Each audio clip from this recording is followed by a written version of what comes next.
बुलढाणा जिल्ह्यातील जळगाव जामोद तालुक्यात अतिवृष्टीमुळे अनेक शेतामधील पिकांचे मोठे नुकसान झाले आहे.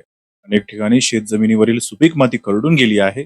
त्यामुळे शेतकऱ्यांसमोर दुबार पेरणीची मोठी संकट उभी राहिली आहे. विशेष म्हणजे नुकसान होऊनही अनेक शेतकऱ्यांचे अद्यापही पंचनामे झाले नसल्याची बाब समोर आली आहे. एनगाव, एलोरा चावरा आणि कुरानगड खुर्द या गावामध्ये उद्धव बाळासाहेब ठाकरे शिवसेनेचे नेते तथा आमदार अंबादास दानवे यांनी शनिवारी 8 ऑगस्ट रोजी नुकसानग्रस्त शेतीची पाहणी केली. दरम्यान एका वृद्ध महिला शेतकरी महिलेने आपल्या नुकसानीची व्यथा सांगताना अश्रूंना वाट मोकळी करून दिली.